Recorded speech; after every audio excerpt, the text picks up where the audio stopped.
Hey, this is Shilpa here. So this week I had a valid question from one of my students, and here it is. So she mentioned that I'm seriously questioning whether I will ever have the comfort level to do homeopathy with serious pathology.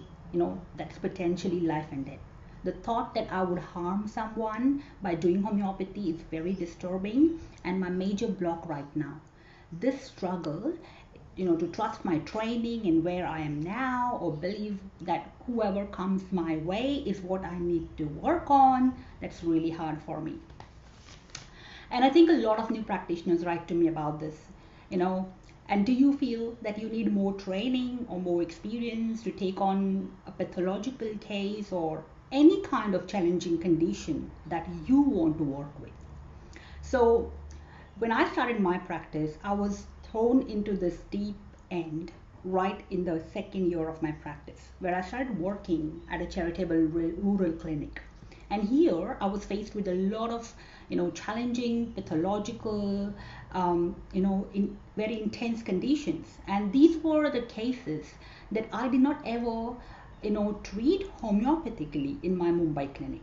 Because you see, my training as a medical doctor helped me identify the severity of the situation and put them beyond the scope of homeopathy. That was the fact, because classical homeopathy I learned in my medical school had really very little role to play in such situations. We always got a conventional practitioner or a doctor in there, so we simply referred such cases to a surgeon who used conventional medicine, or we worked complementary to that particular practitioner. But unfortunately, for many of these people in that rural clinic, conventional medicine or surgery was just not an option. They couldn't just afford it. So I was in a tight spot.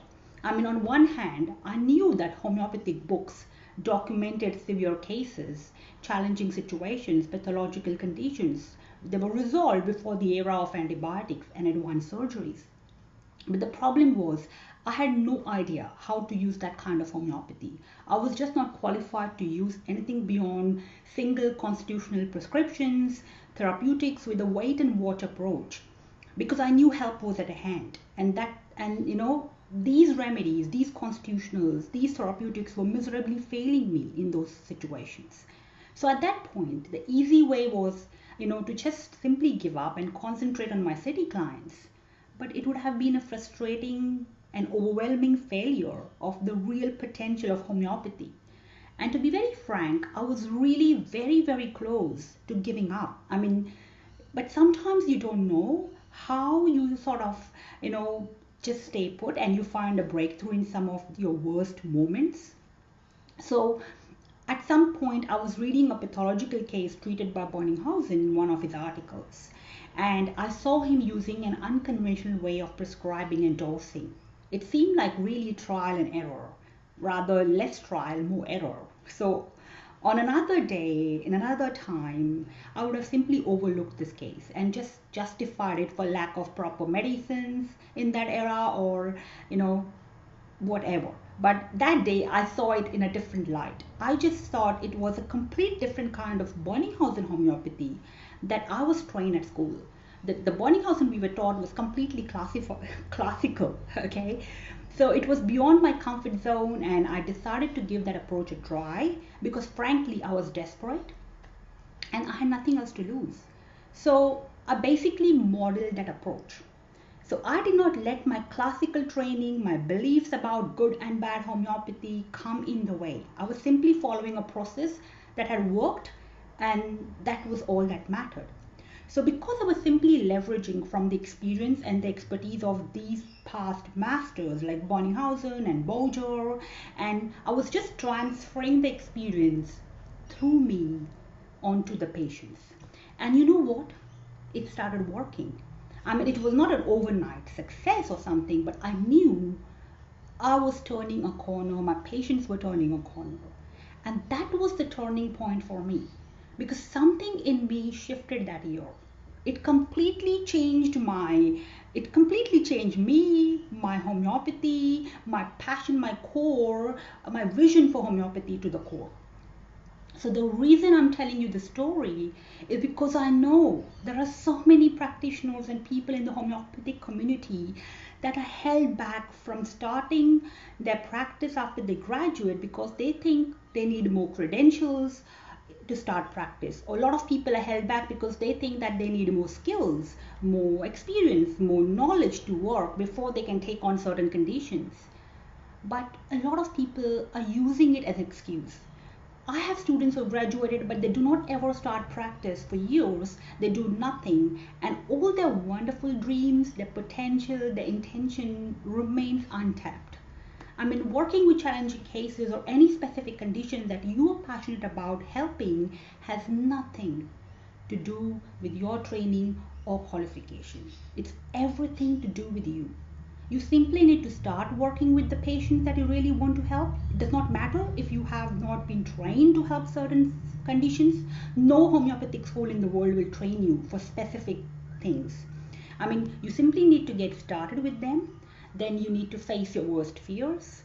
And when you come across a block, which you will, you simply need to reach out and find the right support. This is very critical. You need to connect with the right mentors who have overcome those similar blocks and succeeded. And then you simply need to give yourself the permission to model them completely without putting your beliefs into place. You need to get the exact right tool and the resources that they used to unlock it. It will not be easy. You will be facing your worst fears. You'll be definitely out of your comfort zone, but that's only when you really learn and grow. And hence, I am and I've always been such a big fan of learning and connecting with new mentors and new practitioners all the time. No matter how far you've reached in your journey, there's always someone in the world who is better than you in a new area. I mean, who will help you break through that new obstacle. And I'm hungry for getting all that coaching and mentoring and learning from people who work in the trenches. And that's the fastest way for me to move forward, is to get someone with experience, someone who's done those 10,000 hours or something, to get that experience, that they can transfer that experience to you. That's the fastest way to success. And most of the very, very successful practitioners I know personally do this. I mean, they are super happy to invest the time, the effort in learning how to overcome their current problems. So for people who think that lack of knowledge or lack of experience to work with challenging cases, or they feel that someone else is better qualified to work on these cases than them, then let me tell you one thing. If you look around at some of the most successful practitioners and you find the experience, I bet they've never learned that in their homeopathy school. They learned that on the job. All they had was this sheer passion to help those kinds of conditions and people, and they simply found a way to help them successfully. And this is just not my story. That's exactly the story of all the people I work with. Dr. Isaac, who started working with vaccine damage and homeopathic prophylaxis, how Dr. Joe started working with organ repair and drainage, how Jeremy started working with AIDS patient in Tanzania, how Dr. Ashok Borkar started working with gross pathologies cases in his rural clinic in Goa. Who certified them that they were ready to take on that challenge for the very first time? Who decided that they were experienced to work with these challenging clients for the very first time? How did they get the credentials to work with such cases? They simply gave themselves the permission to do that.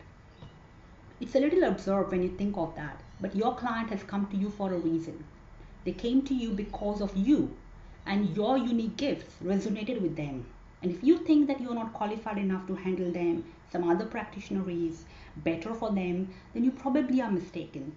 For most of us who found their calling and have spent the time, the effort, the money to get our homeopathic registrations and practice homeopathy, if you want to work with a condition that you want to resolve, you do not need more credentials. All you need is some clients and giving yourself the permission to help them. You need to start working with some people, and I promise you will find everything you need to help them in their journey. You will learn on the job. And yes, you will make mistakes, but please do not let your perfectionism get in the way to take on those clients. Get your perfectionism to help you find every resource in the homeopathic world you can to help them. So please just don't go chasing perfection. Go and start working with people. Get a client that you want to work with. Connect with the mentors who have done that before, and who can help you exactly get there, build your experience, and build your success stories through your challenging people. Watch, observe what the experts do, and then go and apply that in your patients. You want to learn from people who have experience. You do not want to chase after more trainings and more credentials. You will not get it after spending more years within your comfort zone. You want to go out of your comfort zone. Chase people who have done it before, transfer the experience to your clients. And you want to get their support and use them as a backstop whenever you are stuck, so you can keep your patient moving forward. This is exactly what builds success. So I'm Shilpa Bharaskar. Wherever you're watching this, scroll down, leave me a comment, let me know. What do you think?